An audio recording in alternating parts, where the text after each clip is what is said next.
Shalom saudaraku, jumpa kembali dengan saya Agustono Asin di program saya Mengikut Yesus.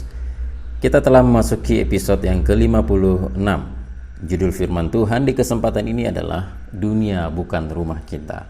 Dunia bukan rumah kita. Nats Alkitab yang ingin saya bahas di kesempatan ini terambil dari Ibrani pasal 11 ayat 13 sampai 16. Demikian bunyi firman Tuhan. Dalam iman mereka semua ini telah mati sebagai orang-orang yang tidak memperoleh apa yang dijanjikan itu, tetapi yang hanya dari jauh melihatnya dan melambai-lambai kepadanya, dan yang mengakui bahwa mereka adalah orang asing dan pendatang di bumi ini. Sebab mereka yang berkata demikian menyatakan bahwa mereka dengan rindu mencari suatu tanah air. Dan kalau sekiranya dalam hal itu mereka ingat akan tanah asal yang telah mereka tinggalkan, maka mereka cukup mempunyai kesempatan untuk pulang ke situ. Tetapi sekarang mereka merindukan tanah air yang lebih baik, yaitu suatu tanah air surgawi. Sebab itu Allah tidak malu disebut Allah mereka, karena Ia telah mempersiapkan sebuah kota bagi mereka. Dunia bukan rumah kita. Dalam ayat ke-13 tadi dikatakan, dalam iman mereka semua ini telah mati sebagai orang-orang yang tidak memperoleh apa yang dijanjikan itu, tetapi yang hanya dari jauh melihatnya dan melambai-lambai kepadanya, dan yang mengakui bahwa mereka adalah orang asing dan pendatang di bumi ini. Saudara yang kasih oleh Tuhan, ciri-ciri orang yang beriman adalah mereka merasa diri mereka hanyalah sebagai pendatang dan orang asing di dalam dunia ini, seperti dikatakan dalam ayat 13 tadi. Jadi ciri-ciri orang yang beriman adalah mereka pasti menganggap dirinya pendatang dan orang asing di dalam dunia ini, atau mereka menganggap bahwa dunia ini bukan rumah mereka yang sesungguhnya. Nah, saudara kasih oleh Tuhan, kalau kita membaca di dalam ayat ini konteksnya tentang pahlawan-pahlawan iman. Di dalam ayat sebelumnya penulis Ibrani menulis tentang pahlawan iman, yaitu ada Henok, ada Nuh, ada Abraham, ada Sarah. Dan kemudian setelah ayat yang tadi kita baca, ada lagi dilanjutkan dengan tokoh-tokoh pahlawan iman yang lain seperti Ishak, seperti Yakub, Yusuf, Musa, dan sebagainya. Nah, di tengah-tengah tokoh-tokoh pahlawan iman ini diselipkan tentang orang-orang beriman yang berharap akan tanah air surgawi, yang menganggap bahwa dunia ini bukan rumah mereka, dan mereka menganggap dirinya orang asing di dalam dunia ini. Jadi dengan kata lain, penulis Ibrani ingin menegaskan kepada kita, ingin memberi pesan kepada kita bahwa orang-orang yang percaya kepada Tuhan, yang menganggap dirinya hanya orang asing di dalam dunia, hanya sebagai pendatang, dan mereka itu mempunyai iman bahwa mereka adalah warga negara sorga.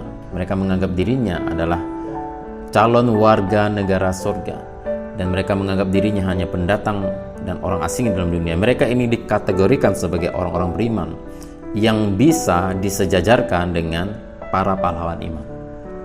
Jadi saudara yang kasih oleh Tuhan, sekali lagi kitab Ibrani di sini, penulis Ibrani memberi pesan kepada kita bahwa setiap orang yang merindukan tanah air surgawi, yang memiliki pengharapan akan tanah air surgawi, yang menganggap bahwa dunia ini bukan rumahnya yang sesungguhnya, tetapi mereka menganggap bahwa mereka hanya pendatang dan orang asing di dalam dunia ini, mereka adalah betul-betul orang yang beriman yang bisa disejajarkan dengan para pahlawan-pahlawan iman.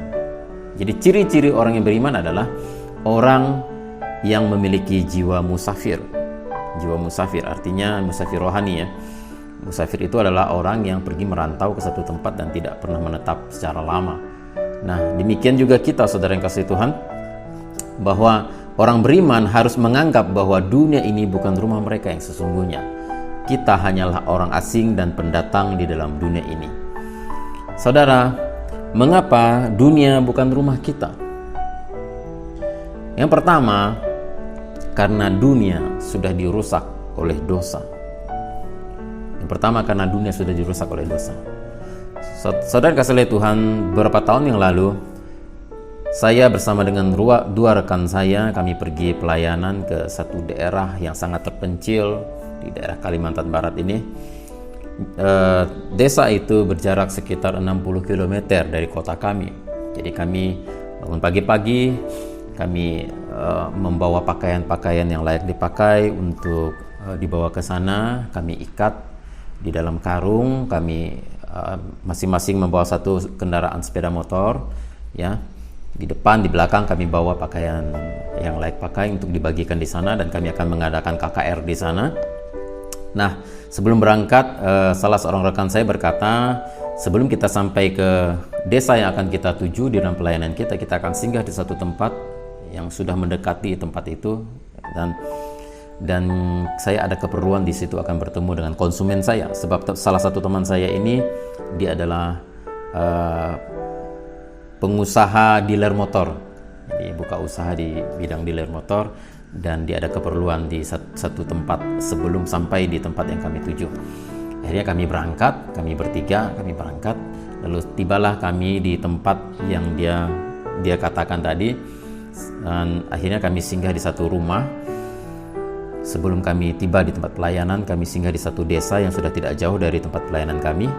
Dan ketika kami masuk ke rumah itu, saudara yang kasih oleh Tuhan, ada satu pemandangan yang sangat menyayat hati yang kami lihat. Seorang ibu yang merupakan tuan rumah di tempat itu menggendong seorang anak yang merupakan anak bungsunya. Saya melihat anak itu sepertinya, maaf saudara-saudara, yang sepertinya bertumbuh dengan tidak normal. Kepalanya besar sekali, dan di mulutnya selalu mengeluarkan air liur. Dan anak ini belum bisa bicara padahal sudah umur 4 tahun lebih, dan terus digendong oleh ibunya, tidak bisa berjalan, ya, badannya kaku. Dan selang berapa waktu kemudian, ibu ini ternyata punya anak lagi yang ketiga muncul di hadapan kami. Dan ini juga satu pemandangan yang betul-betul menyayat hati, karena ternyata ibu ini punya anak yang ketiga juga adalah maaf saudara, ya, tidak normal secara fisik. Anak yang ketiga itu tuli dan bisu, tidak bisa bicara. Selang berapa menit kemudian kami berbincang-bincang dengan ibu itu, muncul lagi satu anaknya dari kamar, yaitu anak yang kedua. Anak ini matanya buta dan tidak bisa melihat. Jadi ibu ini punya anak yang bungsu, yang kepalanya lebih besar dari ukuran semestinya, yang tidak bisa berjalan, tidak bisa bicara, ya, kurang normal lah begitu kira-kira. Dan anak ketiga juga tuli dan bisu, anak kedua buta. Hanya anak pertama saja yang normal. Wah, saudara-saudara, ketika saya melihat pemandangan itu, hati saya merasa tersayat-sayat dan saya sangat sedih sekali membayangkan bagaimana rasanya di posisi ibu itu. Menderita sekali ibu itu, kasihan sekali. Lalu kami lanjut perjalanan lagi. Sepanjang perjalanan saya terus memikirkan apa yang sudah saya lihat tadi. Dan sampai di tempat pelayanan kami dibawa oleh hamba Tuhan setempat untuk berkunjung ke satu rumah. Dan sebenarnya bukan rumah, saudara, itu lebih cocok disebut gubuk, karena dindingnya dari kulit kayu, ya, lantainya dari kayu-kayu bulat yang ditebang di hutan, atapnya atap daun, dan pintu rumahnya begitu rendah, dan rumah itu begitu gelap, saudara. Ketika saya masuk, kepala saya hampir terjedot dengan pintunya yang rendah itu. Ya, untung saya gesit, saya bisa mengelak. Lalu ketika masuk, saya melihat satu pemandangannya juga yang juga sangat menyayat hati. Karena kami melihat ternyata di rumah itu ada dibikin sebuah kandang seperti, maaf saudara-saudara, seperti kandang hewan begitu. Dan saya lihat di situ, saya kira bapak itu memelihara seekor binatang. Ternyata saya lihat, wah, itu manusia, saudara. Di dalam kandang itu ada manusia. Ternyata itu adalah seorang nenek yang sekitar umurnya sudah 60 tahunan gitu. Ya. Dia tangannya diikat, kakinya diikat, dan dia ada di dalam kandang itu, saudara. Wah, saya kaget dan terkejut sekali, dan kami semua terkejut dan heran. Wah, ini apa maksudnya ini? Kok nenek itu diikat dengan tali dan dikandang? Lalu kami tanya sama anaknya, Pak, kenapa orang tua dari bapak, ibunya, kenapa ditaruh di kandang, maaf ya, dan diikat seperti itu? Lalu dia bercerita, dia bilang, Pak, saya terpaksa melakukan ini, Pak. Kenapa? Kami bilang, karena dia sudah pikun, Pak. Kalau kami biarkan dia bebas, maka dia akan pergi ke hutan dan dia tidak bisa pulang. Kami repot mencarinya, berhari-hari kami cari di dalam hutan, biasanya seminggu lebih baru ketemu. Dan kami mengkhawatirkan dia. Ya. Jadi solusi yang terbaik adalah kami harus mengikat dia, membuat dia ada seperti di kandang seperti ini. Wah, sedih sekali saudara, sungguh sangat memprihatinkan keadaan ibu itu. Dan kami berdoa buat keluarga ini, dan kemudian kami pindah ke rumah yang lain. Ketika kami pelayanan di tempat itu, kami pindah ke rumah lain. Dibawalah kami ke satu rumah juga. Ternyata di rumah itu kami menjumpai seorang bapak yang matanya buta. Sedih sekali saya lihat keadaannya, sangat sulit, miskin, dan anaknya juga sudah ditinggal suaminya dan jadi seorang janda. Saudara, sangat memprihatinkan. Saudara, kehidupan ini penuh dengan penderitaan, dan ini hanyalah contoh-contoh kecil saja yang pernah saya jumpai di dalam pelayanan saya. Bagaimana dunia ini penuh dengan penderitaan. Kami juga dulu pernah punya tetangga yang sekarang sudah meninggal. Selama 8 tahun terbaring dalam keadaan terkena penyakit stroke. Ya. Siang malam dia berteriak memanggil Tuhannya. Dia bukan orang Kristen. Dia panggil Tuhannya, Tuhan, Tuhan, Tuhan. Dan meminta rasa sakitnya itu diangkat, tetapi dia tidak mengalami kesembuhan. Sampai, maaf saudara ya, di punggungnya itu sudah busuk, bahkan sudah ada belatungnya saudara. Selama 8 tahun dia mengalami stroke itu, sampai akhirnya dia meninggal. Sangat menderita saudara. Sehingga kalau saudara pernah mendengar lagu Ebit GAD, mungkin ini berdasarkan pengalaman beliau, ya. Ada sebuah lagu yang liriknya sangat bagus saudara. Perjalanan ini terasa sangat menyedihkan. Sayang engkau tak duduk di sampingku kawan. Saya merasakan bahwa di dalam perjalanan misi pada waktu itu cocok dengan lagu Ebit GAD ini. Ya. Dan saya terus bertanya-tanya dalam hati. Ya, kenapa dunia ini penuh dengan penderitaan? Dan Ebit GAD juga mungkin pernah mengalami pergumulan ini, sehingga dia juga mencari jawabannya, dan di lagu itu, di lirik bagian akhirnya, ya, di lirik itu berkata begini: sesampainya di laut, ku kabarkan semuanya, kepada karang, kepada ombak, kepada matahari, tetapi semua diam, tetapi semua bisu. Tinggal aku sendiri, terpaku menatap langit. Jadi dia pergi ke laut, dia melihat ombak, dia bertanya kepada laut, ombak, matahari, tapi tidak ada jawaban.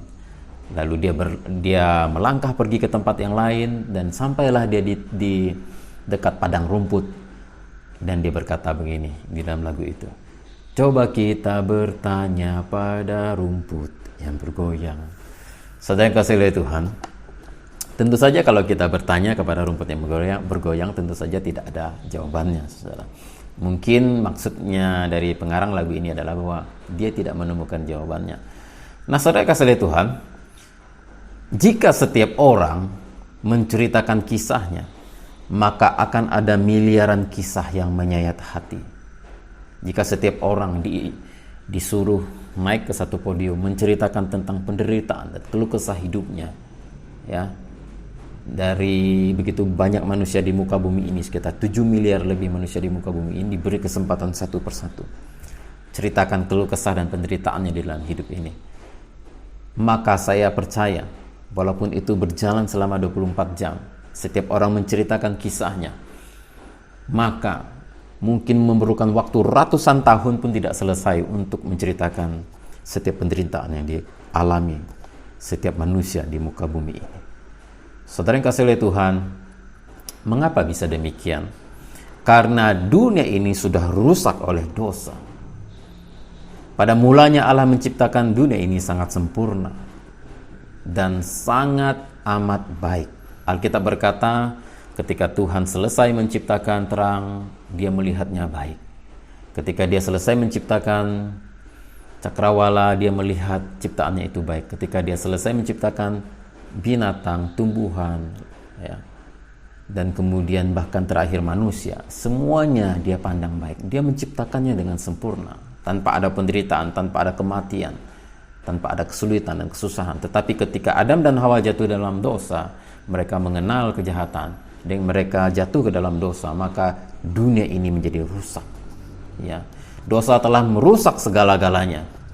Akibat dosa bukan hanya penderitaan, tapi juga ada kutuk yang terjadi di dalam kehidupan manusia. Ketika Adam dan Hawa jatuh dalam dosa, mereka dikutuk. Adam akan bersusah payah mencari nafkah, dengan susah payah, dengan berkeringat, ya. Dan kemudian Hawa, dia harus melahirkan dengan merasakan kesakitan yang luar biasa. Oleh sebab itu, kenapa sekarang kita susah cari makan, saudara? Karena itu merupakan bagian daripada kutuk akibat dosa. Kemudian kejahatan. Dunia yang kita diami sekarang ini adalah dunia yang penuh dengan kejahatan. Saudara yang kasih Tuhan, coba saudara tonton di televisi acara-acara berita-berita kriminal, ya. Begitu banyak tayangan-tayangan kriminal yang setiap hari dilakukan oleh orang-orang yang jahat, ya. Hampir tidak pernah sepi berita tentang kejahatan-kejahatan, tindak-tindak kriminal yang dilakukan oleh orang. Itu baru Indonesia. Kita belum mendengar kejahatan-kejahatan dilakukan di luar negeri, ya. Bahkan tempat-tempat yang dimana reporter dan stasiun televisi itu tidak bisa, wartawan itu tidak tahu dan tidak meliput berita itu. Yang ketahuan saja begitu banyak, apalagi yang tidak ketahuan, ya. Di dalam dunia ini akibat dosa adalah begitu banyak tragedi di dalam kehidupan manusia. Ada sepasang suami istri yang pernah saya dengar kisahnya di Jakarta, yang anaknya, putri tunggalnya satu-satunya, ya, dibunuh oleh mantan pacarnya sendiri. Saudara bisa bayangkan bagaimana orang tua yang hanya punya satu anak saja. Anak itu sudah kuliah dan sudah hampir selesai kuliah dan akan segera bekerja, mungkin akan segera menikah, melanjutkan keturunan mereka, tapi dibunuh oleh orang. Ini adalah tragedi, saudara, ya. Dan kematian orang-orang yang kita cintai setidaknya itu akan dialami oleh kita semua, ya. Masalah kehidupan yang silih berganti dan tidak pernah habis dalam kehidupan kita. Tidak perlu kita cari masalah. Masalah itu akan datang sendiri dalam kehidupan kita. Walaupun kita berusaha meminimalkan mungkin masalah itu dalam kehidupan kita, tetapi tetap akan masalah akan datang dalam kehidupan kita. Itulah akibat dari dosa. Dan akibat dari dosa adalah timbulnya sakit penyakit di dalam tubuh kita.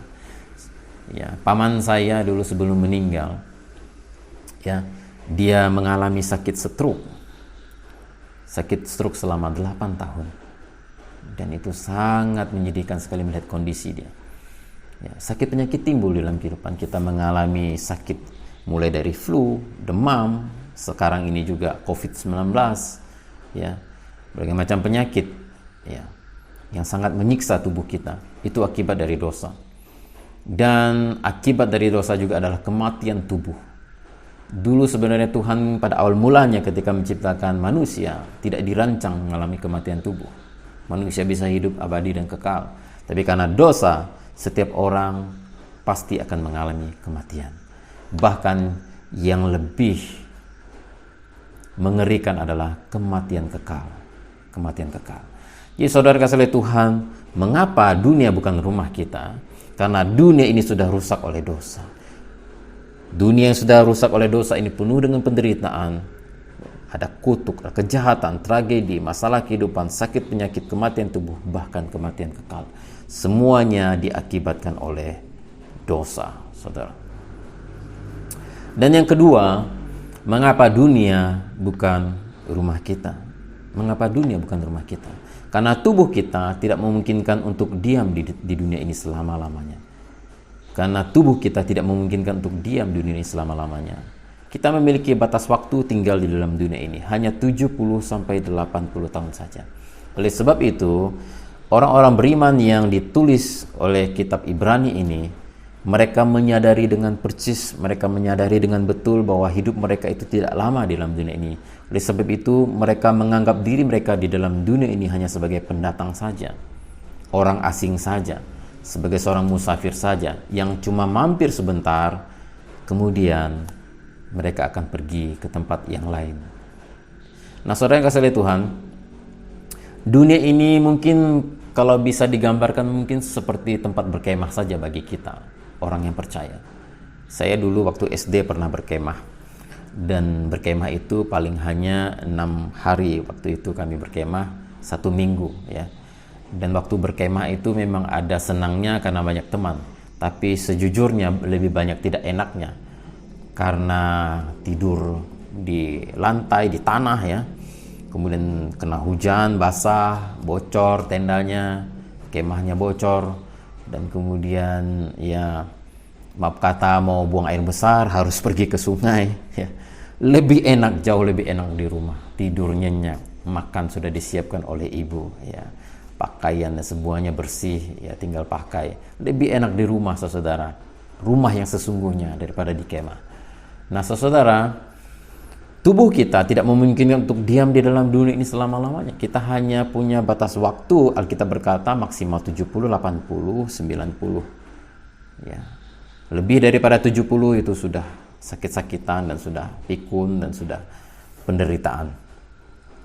Nah, saudara, bumi ini mungkin akan terus ada dan berusia ribuan tahun lagi sampai Tuhan akan mengakhirinya nanti suatu saat nanti, sampai Tuhan Yesus datang. Ya, tapi kita hanya punya waktu di dunia ini 70-80 tahun saja. Bahkan banyak orang yang tidak sampai 70-80 tahun. Baru lahir sudah meninggal. 4 tahun, 5 tahun sudah meninggal. Ada yang 50 tahun meninggal, 40 tahun meninggal. Ya. Hidup kita dalam dunia hanya sementara dan tubuh kita tidak memungkinkan untuk terus tinggal di dalam dunia ini. Jadi oleh sebab itu dunia ini bukan rumah kita yang sesungguhnya, saudara. Ya. Walaupun saudara berusaha dan keras supaya menjadi sangat sehat, saudara latih otot saudara, saudara menjaga kebugaran tubuh, menjaga pola makan. Ada orang yang fitness supaya sehat, menjaga pola makan yang bagus, yang baik. Ototnya besar karena sering berolahraga, dan ototnya sudah sebesar seperti buah melon, seperti buah semangka, tapi tetap saja suatu saat nanti tetap akan mati, saudara. Suatu saat nanti tetap akan mati. Otot yang besar itu akan menjadi lisut, menjadi mengecil di hari tua, menjadi keriput, dan akhirnya tetap saja mati. Semua usaha yang kita lakukan tetap akan sama saja. Tubuh kita tetap tidak bisa kompromi dan hanya akan tahan 70-80 tahun saja hidup di dalam dunia ini, saudara. Oleh sebab itu dunia ini bukan rumah kita, saudara. Sebenarnya tiap orang di dunia tidak punya pilihan selain menganggap dunia bukan rumah yang sesungguhnya. Tidak punya pilihan sebenarnya. Hanya saja banyak orang mengabaikan ini.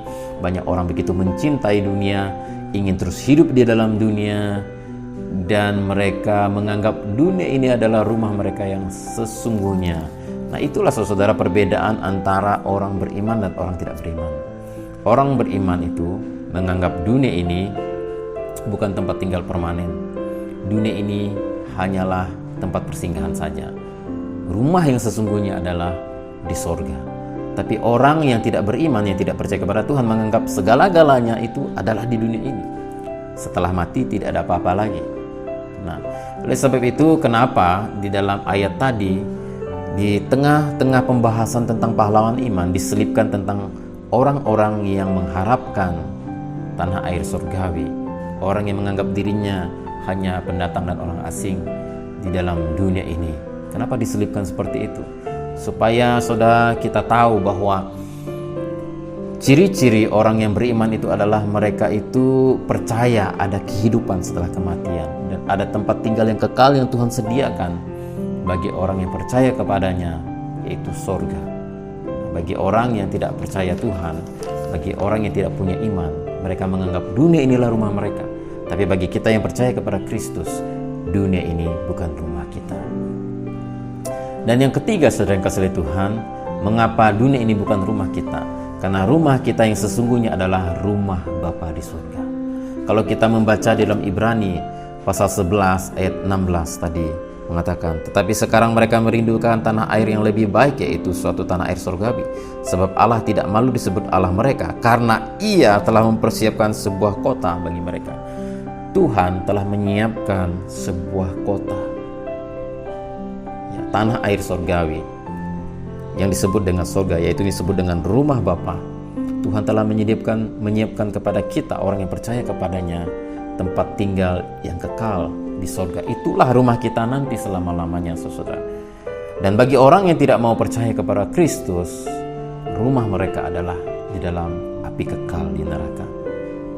Nah, saudara, dalam Yohanes pasal 14 ayat 1-3 Tuhan Yesus berkata, janganlah gelisah hatimu, percayalah kepada Allah, percayalah juga kepadaku. Di rumah Bapakku banyak tempat tinggal. Jika tidak demikian, tentu aku mengatakannya kepadamu, sebab aku pergi ke situ untuk menyediakan tempat bagimu. Dan apabila aku telah pergi ke situ dan telah menyediakan tempat bagimu, aku akan datang kembali dan membawa kamu ke tempatku, supaya di tempat di mana aku berada, kamu pun berada. Tuhan Yesus menjanjikan kepada kita rumah yang kekal, yaitu rumah Bapa di surga. Dan di sana banyak tempat tinggal, kata Tuhan Yesus. Jangan gelisah hatimu, percayalah kepada Allah, percayalah juga kepadaku. Di rumah Bapakku banyak tempat tinggal. Jika tidak demikian, tentu aku mengatakannya kepadamu, sebab aku pergi ke situ untuk menyediakan tempat bagimu. Tuhan Yesus berjanji, saudara, Dia memberikan kepada kita rumah yang kekal di surga, jika kita mau percaya kepadanya. Dalam ayat ke-6 dikatakan, kata Yesus kepadanya, akulah jalan, kebenaran, dan hidup. Tidak ada seorang pun yang datang kepada Bapa kalau tidak melalui aku. Tuhan Yesus berkata, kalau engkau mau sampai ke rumah Bapa di surga, ke rumah yang sesungguhnya, rumah yang kekal itu, engkau harus percaya kepadaku. Karena apa? Karena aku adalah jalan, kebenaran, dan hidup. Tidak ada seorang pun yang bisa sampai ke rumah Bapa di surga kalau tidak melalui aku. Jadi saudara yang kasih oleh Tuhan, Tuhan telah menyediakan kepada kita tempat tinggal yang kekal bagi kita yang mau percaya kepada Kristus. Bagi orang yang tidak mau percaya kepada Kristus, mereka tidak bisa sampai ke rumah Bapa di surga. Jika dunia bukan rumah kita, di mana rumah kita yang sesungguhnya? Tempat itu adalah rumah Bapa, atau yang sering kali disebut dengan Firdaus. Ya. Firdaus ini atau rumah Bapa itu adalah rumah di surga yang disediakan oleh Tuhan bagi orang percaya pada masa kini. Jadi kalau kita mati sekarang, ya, itu Tuhan menyediakan kepada kita Firdaus sebagai tempat tinggal kita. Tapi saudara yang kasih oleh Tuhan, nanti jika dunia ini diakhiri oleh Tuhan, ketika Tuhan Yesus datang kedua kalinya, dan kita meminjam istilah orang dunia, kiamat terjadi, maka Tuhan akan menyediakan sorga masa depan bagi kita, yaitu langit baru dan bumi baru. Jadi kalau kita mati sekarang, itu Tuhan menyiapkan Firdaus bagi orang yang percaya. Tapi di masa yang akan datang, ada satu mega proyek Tuhan yang sangat besar, yaitu Tuhan menyediakan langit baru dan bumi baru, Yerusalem baru, ya, kota Allah, itu sebagai tempat tinggal kita yang permanen suatu saat nanti. Nah, itu tertulis di dalam kitab Wahyu pasal 21. Wahyu pasal 21, saya akan bacakan kepada kita ayat 1 sampai ayat 8. Langit yang baru dan bumi yang baru. Lalu aku melihat langit yang baru dan bumi yang baru, sebab langit yang pertama dan bumi yang pertama telah berlalu, dan laut pun tidak ada lagi. Dan aku melihat kota yang kudus, Yerusalem yang baru, turun dari sorga, dari Allah, yang berhias bagaikan pengantin perempuan yang berdandan untuk suaminya. Lalu aku mendengar suara yang nyaring dari tahta itu berkata, lihatlah, kemah Allah ada di tengah-tengah manusia, dan Ia akan diam bersama-sama dengan mereka. Mereka akan menjadi umatnya, dan Ia akan menjadi Allah mereka. Dan Ia akan menghapus segala air mata dari mata mereka, dan maut tidak akan ada lagi. Tidak akan ada lagi perkabungan atau ratap tangis atau duka cita, sebab segala sesuatu yang lama itu telah berlalu. Ia yang duduk di atas tahta itu berkata, lihatlah, aku menjadikan segala sesuatu baru. Dan firman-Nya, tuliskanlah, karena segala perkataan ini adalah tepat dan benar. Firman-Nya lagi kepadaku, semuanya telah terjadi. Aku adalah Alfa dan Omega, yang awal dan yang akhir. Orang yang haus akan kuberi minum dengan cuma-cuma dari mata air kehidupan. Barang siapa menang, ia akan memperoleh semuanya ini, dan aku akan menjadi Allahnya dan ia akan menjadi anakku. Tetapi orang-orang penakut, orang-orang yang tidak percaya, orang-orang keji, orang-orang pembunuh, orang-orang sundal, tukang-tukang sihir, penyembah berhala, dan semua pendusta, mereka akan mendapat bagian mereka di dalam lautan yang menyala-nyala oleh api dan belerang. Inilah kematian yang kedua. Saudara-saudara, di mana rumah kita yang sesungguhnya nanti suatu saat nanti, yaitu langit baru dan bumi baru. Ya. Seperti yang digambarkan dalam kitab Wahyu pasal 21 nanti, 21 tadi, saudara kasih Tuhan. Ya, seperti apa tempat itu? Tempat yang akan kita huni suatu saat nanti di langit baru dan bumi baru itu. Dari sisi ekonomi, tempat itu adalah tempat yang paling mahal. Dalam Wahyu pasal 21, tembok itu ayat 18 ya. Tembok itu terbuat dari permata yaspis, dan kota itu sendiri dari emas tulen bagaikan kaca murni. Dan dasar-dasar tembok kota itu dihiasi dengan segala jenis permata. Dasar yang pertama batu yaspis, dasar yang kedua batu nilam, dasar yang ketiga batu mirah, dasar yang keempat batu jamrud, dasar yang kelima batu unam, dasar yang keenam batu sardis, dasar yang ketujuh batu ratna cempaka, yang kedelapan batu beril, yang kesembilan batu krisolit, yang kesepuluh batu krisopras, yang ke-11 batu lazwardi, dan yang ke-12 batu kecubung. Saudara-saudara, dikatakan dalam ayat ini, tembok itu terbuat dari permata yaspis, dan kota itu sendiri dari emas tulen bagaikan kaca murni. Wow. Dari sisi ekonomi, tempat itu adalah tempat yang paling mahal. Saya pernah mendengar konon katanya, ya, ada orang yang mampu membuat rumah itu, bagian-bagian dari rumah itu adalah lapisan emasnya, tapi bagian-bagian tertentu saja. Ya, orang yang sangat kaya dari Timur Tengah, katanya toiletnya dari emas, ya, ranjangnya dari emas, kursinya dari emas. Ya mungkin saja ada orang yang bisa punya rumah yang bagian-bagian tertentu di dalam rumahnya itu dari emas. Tapi kalau keseluruhan rumah itu dari emas, itu belum pernah ada. Belum pernah ada. Bahkan jalannya dari emas, ya, temboknya, lantainya emas, emas murni dan sebagainya, tidak ada. Itu tidak ada orang sekaya itu di dalam dunia ini. Tapi saudara, lihat saudara, kota itu, ya, kota itu sendiri dari emas tulen bagaikan kaca murni. Wow, inilah tempat tinggal kita nanti, ya, tempat yang paling mahal. Ya, apakah ini bisa diartikan secara literal, ya, ataukah ini hanya sekedar kiasan? Tapi yang jelas, yang ini digambarkan oleh kitab Wahyu ini, oleh penglihatan Yohanes itu adalah bahwa secara ekonomi, tempat yang akan kita diami adalah tempat yang paling mahal. Seluruh kotanya dari emas. Bayangkan saudara, jalannya dari emas, ya, seluruh kota itu dari emas.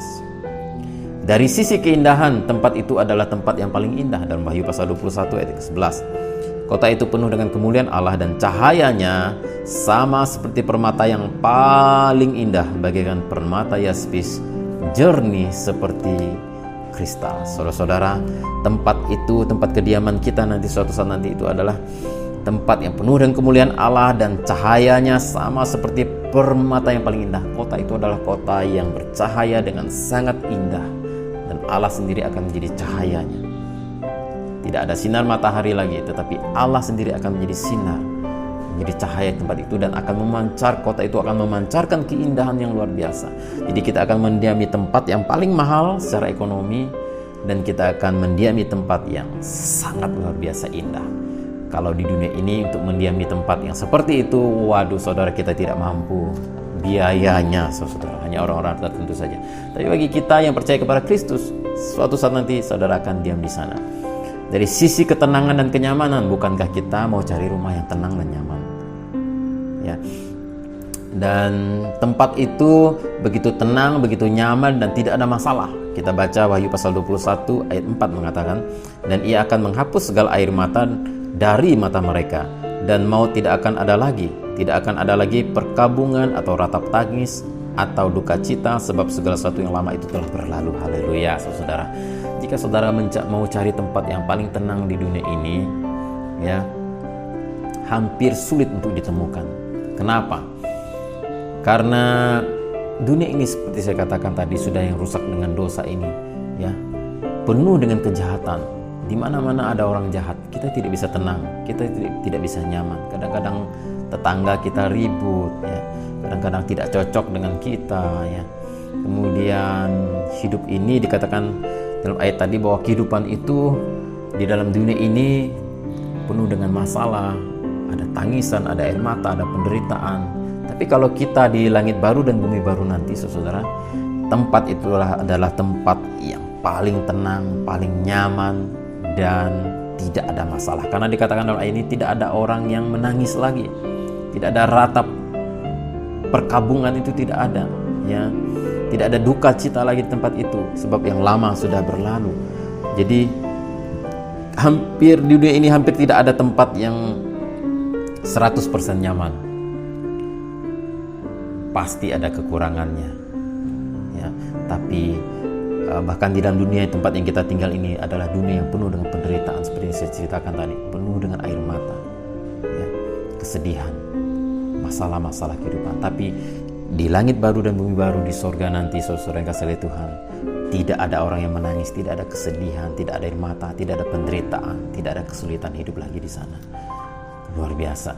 Dari sisi kesehatan, tempat itu adalah tempat yang tidak ada penyakit dan kematian lagi. Dalam Wahyu pasal 22 ayat 2 mengatakan, di tengah-tengah jalan kota itu, yaitu di seberang menyeberang sungai itu, ada pohon-pohon kehidupan yang berbuah 12 kali tiap bulan sekali, dan daun pohon-pohon itu dipakai untuk menyembuhkan bangsa-bangsa. Ada pohon kehidupan yang bisa menyembuhkan bangsa-bangsa, sehingga tidak akan ada orang yang sakit, tidak akan ada lagi kematian, mengalami gangguan kesehatan, tidak akan ada lagi yang namanya sakit jantung, stroke, ya, kanker, penyakit AIDS, COVID-19, semuanya tidak ada. Di langit baru dan bumi baru tidak ada sakit penyakit dan tidak ada kematian. Dari sisi kesehatan, tempat itu adalah yang terbaik. Kemudian dari sisi keamanan, tempat itu adalah tempat yang paling aman karena tidak ada orang jahat di sana. Di mana orang jahat? Karena orang jahat sudah dilemparkan ke dalam api neraka. Wahyu pasal 21 ayat 8. Tetapi orang-orang penakut, orang-orang yang tidak percaya, orang-orang keji, orang-orang pembunuh, orang sundal, tukang-tukang sihir, penyembah-penyembah berhala, dan semua pendusta, mereka akan mendapat bagian mereka di dalam lautan yang menyala-nyala oleh api dan melerang. Inilah kematian yang kedua. Tempat di mana kita akan tinggal di langit baru dan bumi baru itu, dalam kerajaan sorga itu, tidak ada orang jahat. Bukankah saudara pengen tempat yang paling aman, yang dimana tidak ada orang jahatnya? Nah, saudara, langit baru dan bumi baru itulah satu-satunya tempat di mana saudara tidak akan menemukan kejahatan lagi di sana. Kenapa? Karena orang jahat itu sudah masuk neraka semuanya, tidak ada masuk surga. Ya, yang tidak percaya kepada Tuhan, yang jahat-jahat itu semuanya masuk neraka. Dan dari sisi kebahagiaan dan kepuasan, Anda tidak perlu lagi mengejar-ngejar kebahagiaan di sana. Seperti di dalam dunia ini, mati-matian mengejar kebahagiaan dengan cara banting tulang pontang-panting, cari duit banyak-banyak. Dikira kalau banyak duit bisa bahagia. Ternyata ketika duit sudah banyak, istri selingkuh. Ketika duit sudah banyak, suami selingkuh. Ketika duit sudah banyak, anak narkoba. Ketika duit sudah banyak, ditangkap oleh KPK. Itu lebih sedih lagi, saudara. Nah, saudara kasih Tuhan, di dalam langit baru dan bumi baru itu, kita tidak perlu lagi mencari kepuasan dan kebahagiaan, tidak perlu dikejar-kejar lagi. Karena apa? Karena Tuhan itu adalah sumber kebahagiaan itu sendiri, sumber kepuasan sendiri. Dalam ayat yang ke-6 dikatakan, firman-Nya lagi kepadaku, semuanya telah terjadi. Aku adalah Alfa dan Omega, yang awal dan yang akhir. Orang yang haus akan kuberi minum dengan cuma-cuma dari mata air kehidupan. Tuhan akan menghilangkan dahaga kita. Hati yang hampa itu tidak ada lagi di sana.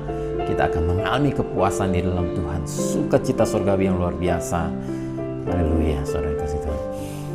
Nah, dari segala sisi, baik ekonomi, dari sisi keindahannya, dari sisi ketenangan, kenyamanan, ya, kesehatan, dari sisi keamanan, dari sisi kebahagiaan dan kepuasan, langit baru dan bumi baru itu menyediakan semuanya, saudara. Inilah rumah kita yang sesungguhnya. Oleh sebab itu, saudara yang dikasihi oleh Tuhan, dunia ini bukan rumah kita. Rumah kita sesungguhnya adalah di sini, langit baru dan bumi baru.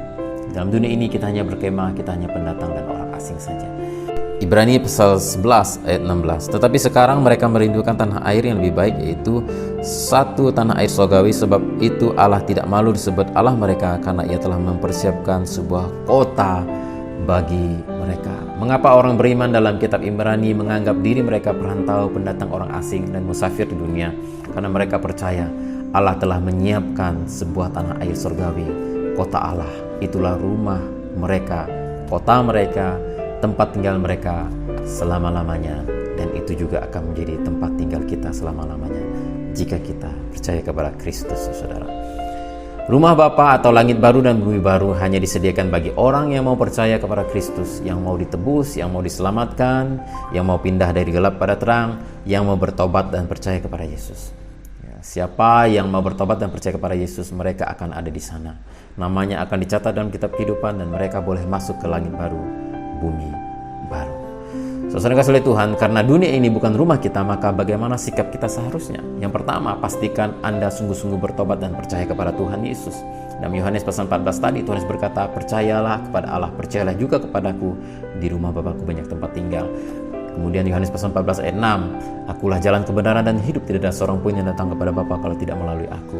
Jadi kita harus sungguh-sungguh bertobat dan percaya kepada Yesus. Hari ini kalau saudara belum bertobat dan belum percaya kepada Tuhan Yesus, bertobatlah dan serahkan hidupmu kepada Tuhan Yesus, dan namamu akan dicatat dalam kitab kehidupan, dan engkau boleh tinggal di langit baru dan bumi baru, di Firdaus kalau sekarang. Tapi di masa yang akan datang Tuhan menyiapkan langit baru dan bumi baru. Dalam Ibrani pasal 11 ayat 16 tadi mengatakan, saudara yang kasih oleh Tuhan, tetapi sekarang mereka merindukan tanah air yang lebih baik, yaitu satu tanah air surgawi. Karena dunia ini bukan rumah kita, maka bagaimana sikap kita seharusnya? Sikap kita adalah kita harus merindukan tanah air surgawi. Artinya apa? Hati kita senantiasa diarahkan kepada kekekalan, bukan hanya kepada dunia ini. Sebab begitu banyak orang, saudara, bahkan orang Kristen sendiri, yang hatinya terikat kepada harta, hatinya terikat kepada dunia ini, dan mereka menghabiskan hidup mereka untuk memuaskan hawa nafsu di dalam dunia ini. Ya, seharusnya sikap kita sebagai orang percaya adalah merindukan tanah air surgawi. Artinya hati kita senantiasa diarahkan kepada kekekalan. Kita mempersiapkan diri untuk masuk kepada hidup yang kekal, ya, agar kita tidak ketinggalan. Dan bagaimana sikap kita lagi? Dan Wahyu pasal 21 ayat 8 mengatakan, Wahyu pasal 21 ayat 8, tetapi orang-orang penakut, orang-orang yang tidak percaya, orang-orang keji, orang-orang pembunuh, orang-orang sundal, tukang-tukang sihir, penyembah-penyembah berhala, dan semua pendusta, mereka akan mendapat bagian mereka di dalam lautan yang menyala-nyala oleh api dan belerang. Inilah kematian yang kedua. Bagaimana sikap kita jika kita tahu bahwa dunia ini bukan rumah kita? Jangan jadi orang yang disebutkan di dalam ayat-ayat tadi. Jangan jadi orang yang dikatakan Pak ini, tapi orang-orang penakut. Ya. Jangan jadi orang yang penakut, artinya jangan takut menyatakan imanmu bahwa engkau adalah orang Kristen, orang yang percaya kepada Yesus. Kemudian orang-orang yang tidak percaya, kalau hari ini engkau tidak percaya kepada Tuhan, engkau tidak bisa masuk kepada rumah Bapa di surga. Maka ambil keputusan untuk percaya kepada Yesus. Orang-orang keji, ya, orang-orang jahat, ya, orang-orang pembunuh, orang-orang sundal, tukang-tukang sihir, penyembah berhala, semua pendusta, mereka tidak akan mendapat bagian dalam kerajaan surga. Nah, jangan menjadi orang-orang yang disebutkan di dalam ayat tadi, saudara. Kalau saudara melakukan hal tersebut seperti menyembah berhala, pendusta, hidup keji, hidup jahat, ya, pembunuh dan sebagainya, tinggalkanlah semuanya itu. Jangan jadi orang itu. Orang-orang seperti itu tidak ada di surga, saudara. Maka bertobatlah. Dan dalam 1 Yohanes pasal 2 ayat 15 sampai 17, janganlah kamu mengasihi dunia dan apa yang ada di dalamnya. Jikalau orang mengasihi dunia, maka kasih akan Bapa tidak ada di dalam orang itu. Sebab semua yang ada di dalam dunia, yaitu keinginan daging dan keinginan mata serta keangkuhan hidup, bukanlah berasal dari Bapa melainkan dari dunia. Dan dunia ini sedang lenyap dengan keinginannya, tetapi orang yang melakukan kehendak Allah tetap hidup selama-lamanya. Saudara kasih Tuhan, dikatakan dalam ayat ini, janganlah kamu mengasihi dunia dan apa yang ada di dalamnya. Sikap kita, karena kita tahu bahwa kita orang asing dan pendatang saja di dalam dunia ini, dan dunia ini bukan rumah kita adalah rumah yang kekal di sorga bersama dengan Bapa. Maka janganlah terlalu mencintai dunia ini, saudara. Ya, Kita boleh saja selama hidup dalam dunia ini, kita sekolah, kita kuliah, kita bekerja, kita kejar cita-cita kita, silakan saja, itu tidak ada masalah. Kita bangun rumah yang bagus, tidak apa-apa.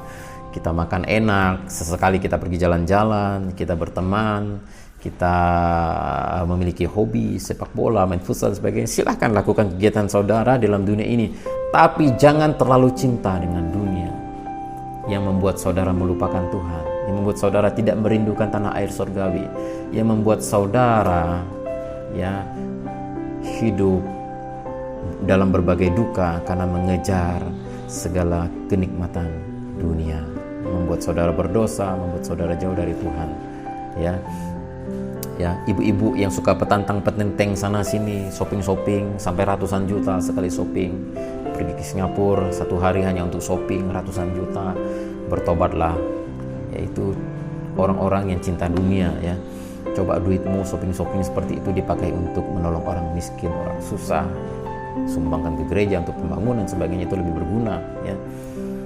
Kalau orang yang menganggap dunia ini bukan rumahnya dan mereka punya pengharapan tanah air surgawi, saudara, mereka tidak akan terlalu mencintai dunia ini.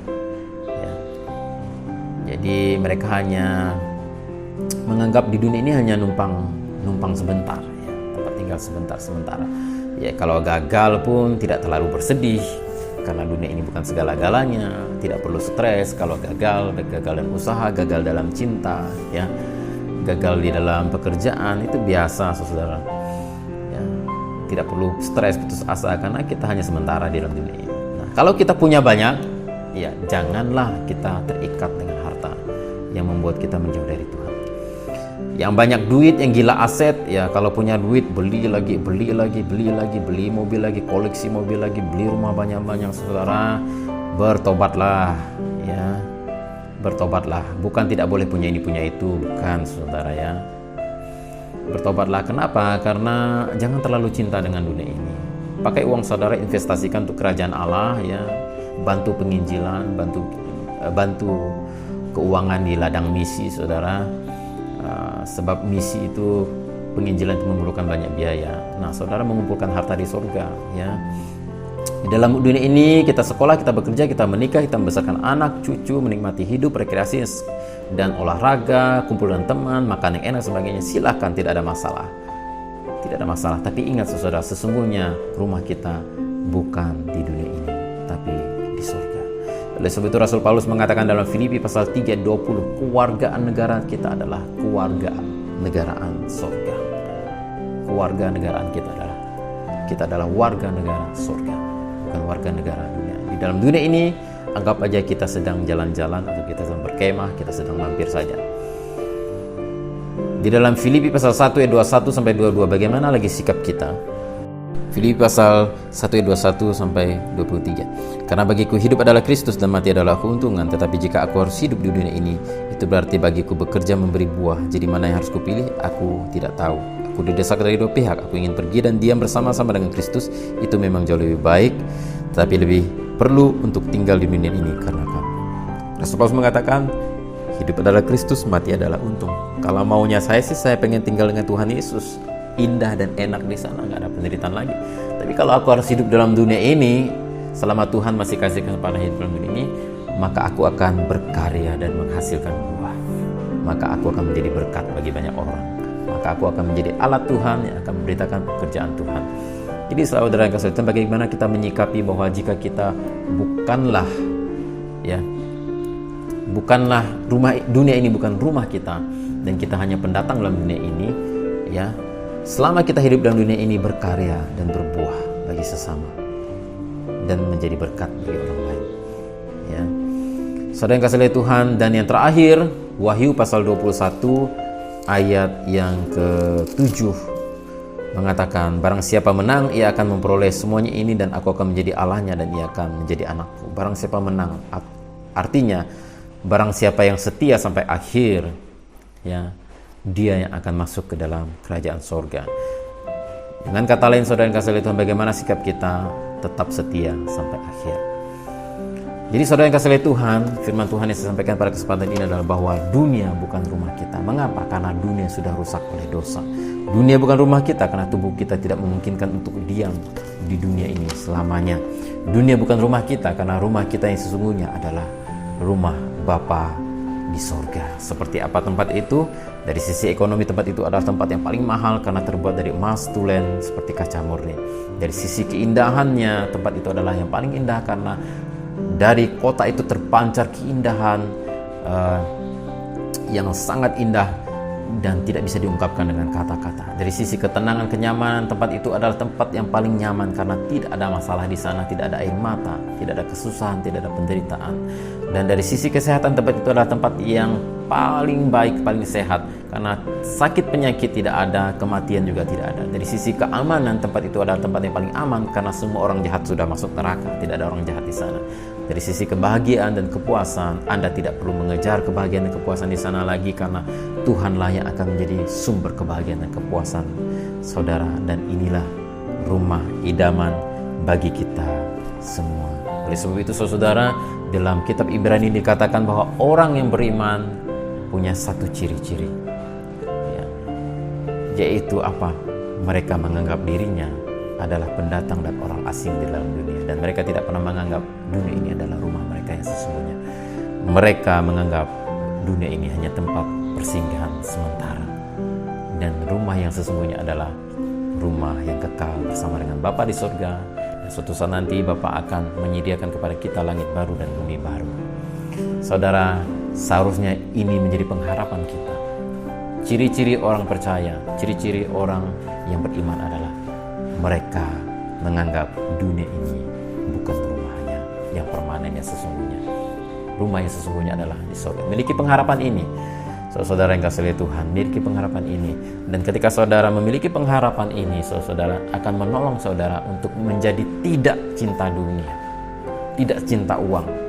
Saudara akan menjadi orang yang, saya percaya kalau seseorang memiliki pemikiran bahwa dunia ini bukan rumah permanennya, bukan rumah sesungguhnya, dan hanya pendatang saja di dalam dunia ini, maka dia tidak akan terlalu cinta dunia.